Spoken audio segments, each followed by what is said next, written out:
Olá pessoal, vou fazer essa videoaula para explicar mais um pouco a teoria sobre a origem da vida. Como é que a vida, né, as teorias de como a vida surgiu no planeta Terra. Antes de tudo, vou explicar um pouco as teorias sobre a origem do planeta Terra. Então, alguns estudiosos acreditam que a Terra ela era composta basicamente por lava. Então ela era muito quente mesmo.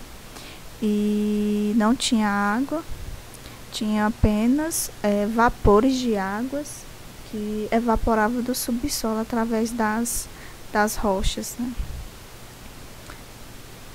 Através das fissuras das rochas. E esse vapor de água, com o tempo, ele resfriou a superfície da Terra, solidificando. Então, com o passar de milhões e milhões de anos, esse vapor de água fez com que a Terra resfriasse. Naquela época também não existia gás carbônico, dióxido de carbono, monóxido de carbono, ozônio, que é O3, não existia na atmosfera primitiva. Existia apenas esses gases, o hidrogênio, o metano, a amônia. Só existia esses gases, acredito que só existia esses gases na atmosfera primitiva, certo? Existia também, no decorrer dos anos, né, esses emaranhados de moléculas, eles foram se reunindo através das descargas elétricas. Aconteceu várias reações formando moléculas, certo? Formando compostos químicos. Esses compostos químicos, eles foram se aglomerando juntamente com a água, formando outras moléculas, certo? Moléculas maiores.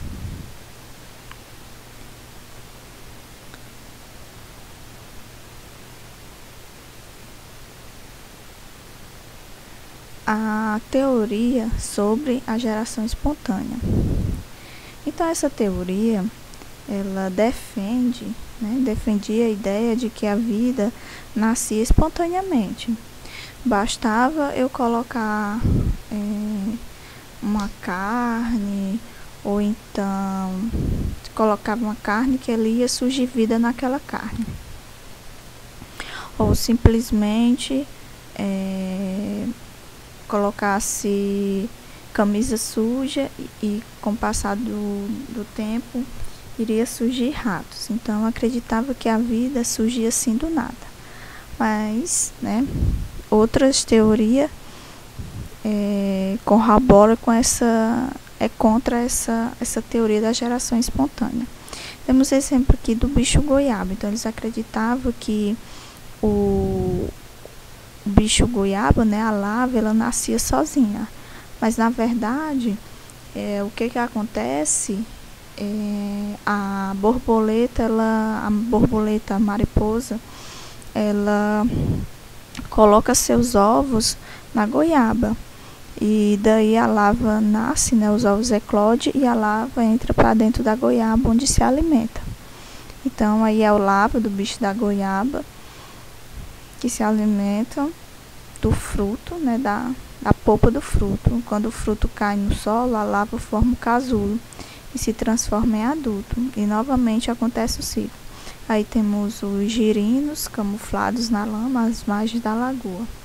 Então acreditava-se que esses animais, os girinos, eles nasciam à base do lodo. Tinha lodo lá e começavam a nascer esses girinos. E não é, né? Na verdade são os ovos dos sapos. Temos aí também a teoria da geração espontânea. Só que aí Red achou que a vida ela não surgia espontaneamente, mas para isso ele tinha que provar, né? E ele foi provar através dos experimentos. Para ele, né, de acordo com a teoria da geração espontânea, acreditava-se que para a vida nascer espontaneamente existiria um princípio vital. E muitos estudiosos, eles estudavam atrás desse princípio vital. O que seria isso para dar vida aos seres vivos, né? E que esse princípio vital, eles achavam que estava no ar. Porém, experimento realizado por Reid em 1660 mostrava que a vida ela não surgia espontaneamente, ela teria que surgir de uma vida pré-existente. Então Reid foi fazer alguns experimentos. Ele colocou pedaços de carne em frascos diferentes. 2 pedaços de carne que continham a mesma origem. Em um frasco ele vedou, em um outro não. Fez isso com a carne vermelha e com a carne branca. O que ele observou? Que o frasco que estava fechado não tinha as larvas das moscas. E aquele frasco que estava aberto já continha as larvas da mosca. Então levou, à conclusão de que a vida não surge espontaneamente e que essas larvas elas surgiam devido às moscas depositarem seus ovos. E não foi possível nascer nos outros frascos porque estava tampado, então as moscas não entraram para dentro e não depositaram os ovos. Por isso que não surgiu nenhum tipo de larva. A teoria da biogênese.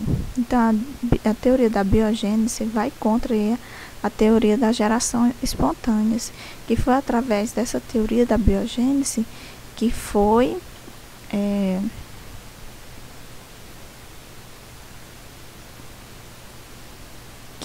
desfeita essa teoria da geração espontânea, que quebrou essa teoria.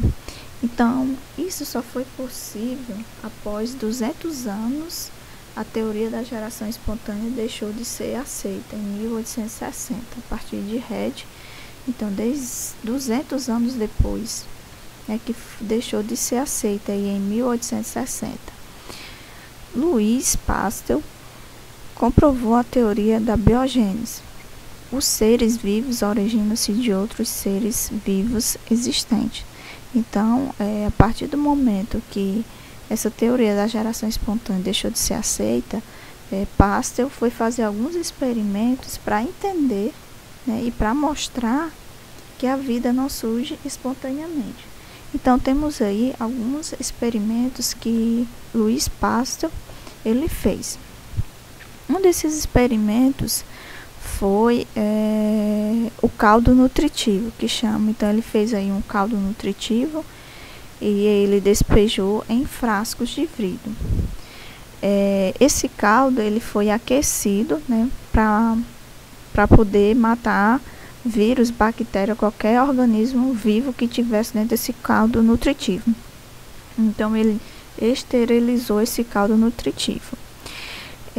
Tem 2 frascos. Um dos frascos ele fez uma curva para que não entrasse ar nem micro-organismo para dentro do frasco. Já o outro frasco ele deixou normal, certo? Ele quebrou esse gargalo e deixou sem um gargalo. Ambos os caldos nutritivos estavam sendo esterilizados. O que ele observou? O frasco que continha um gargalo, a curva do gargalo, não apareceu nenhum tipo de micro-organismo, não apareceu nenhum tipo de vida. Já o gargalo, o frasco que estava sem gargalo, apareceu micro-organismo. Então, ele levou à conclusão de que esse frasco que continha organismo, esses organismos vieram do ambiente, do ar. E o do frasco que continha o gargalo, não pôde entrar ar para dentro do gargalo. Por isso que não teve o aparecimento de micro-organismo. Então ele provou a teoria, mais ainda, né, que a vida não surge espontaneamente. Se surgisse, aquele frasco que continha a curva, tinha surgido micro-organismo, mas foi surgir micro-organismo no frasco que estava sem o gargalo, né, sem o pescoço de cisne, que esse experimento também é chamado pescoço de cisne, né.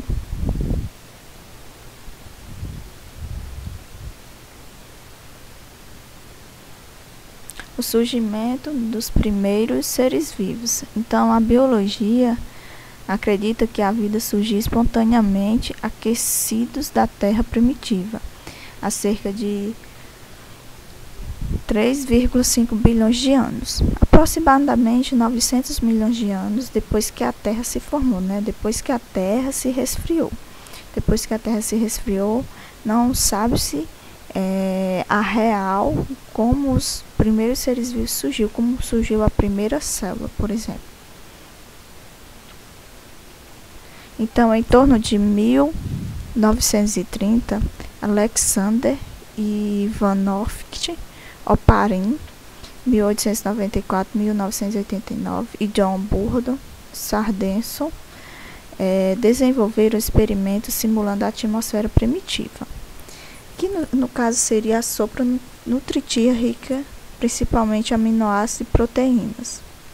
No caso, açúcar e o sal, eles descobriram que eles dissolvem-se em líquido. Então, sais e açúcares estavam dissolvidos na água. As moléculas de proteínas, eles não dissolvem na água. Ao contrário, a água é que se agrega a essas moléculas de proteínas. Então, essas moléculas de proteínas que foram formadas, essas moléculas maiores que foram formadas, eles chamam-se de colóides ou sistemas coloidais. Esses sistemas coloidais, que são envoltos aí por moléculas de água, são os conservados. Esses conservados, acredita-se que foi aí os primeiros, né, nem seres vivos, né, os primeiros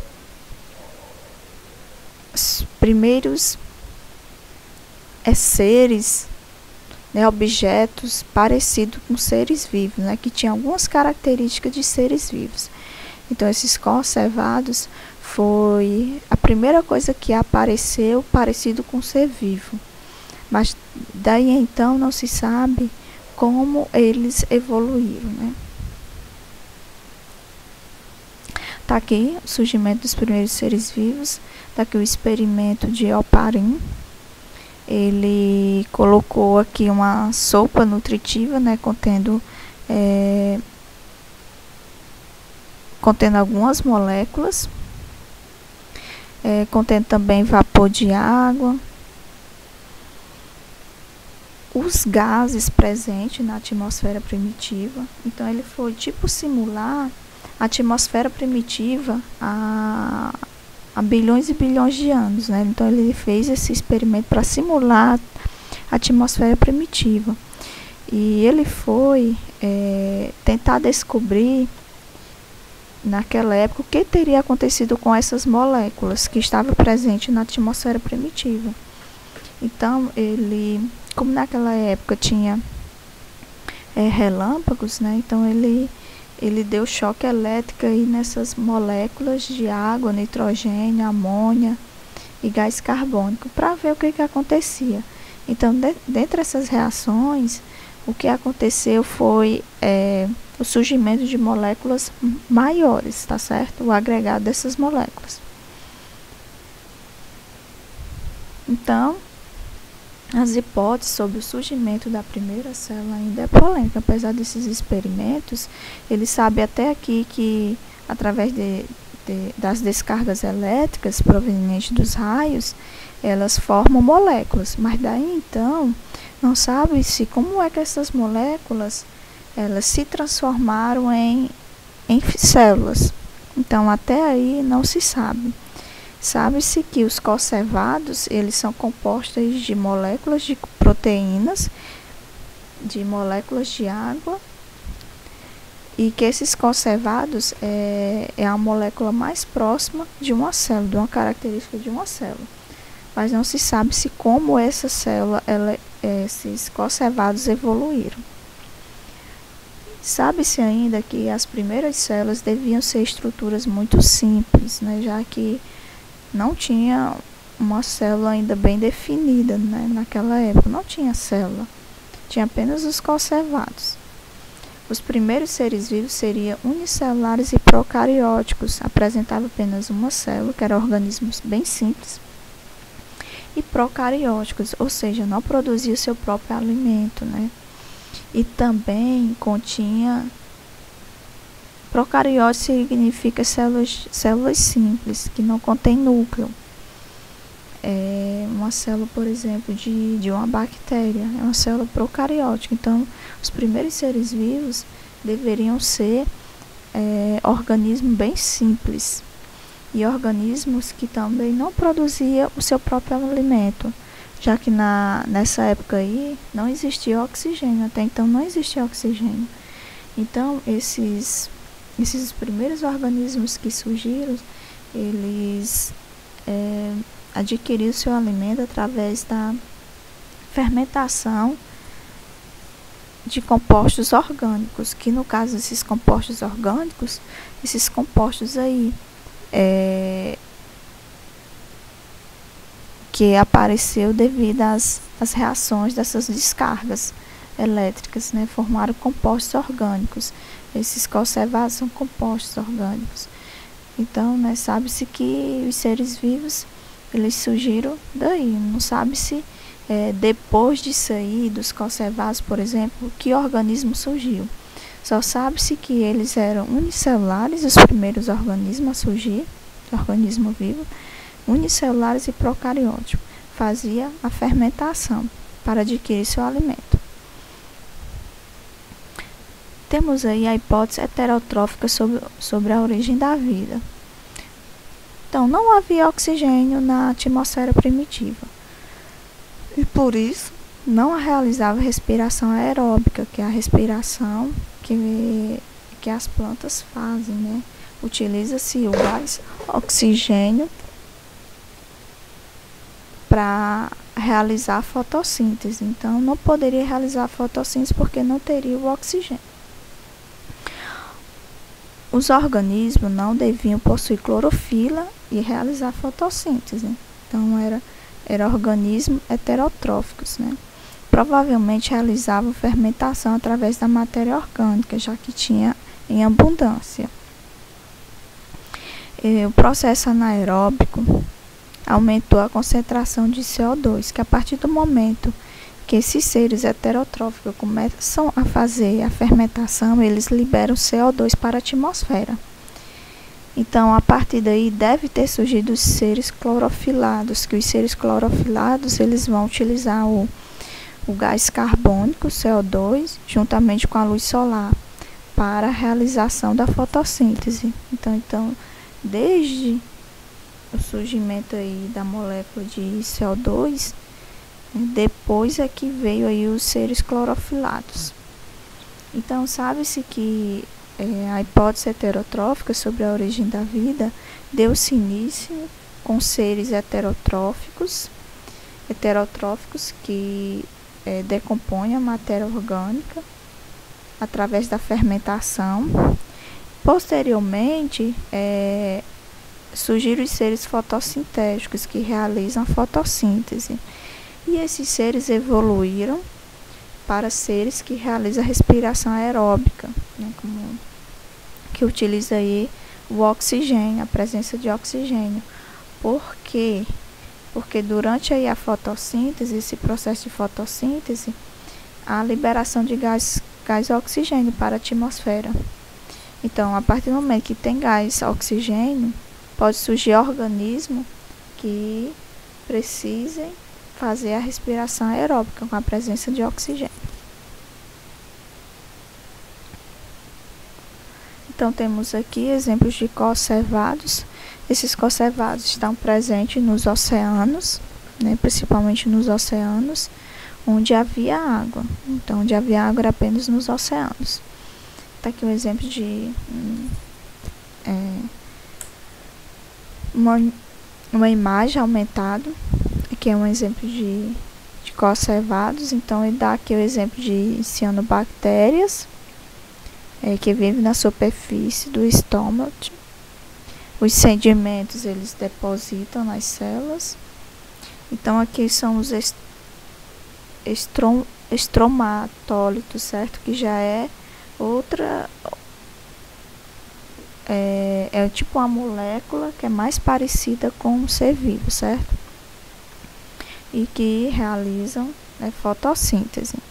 Então foi aqui o organismo mais próximo de uma célula.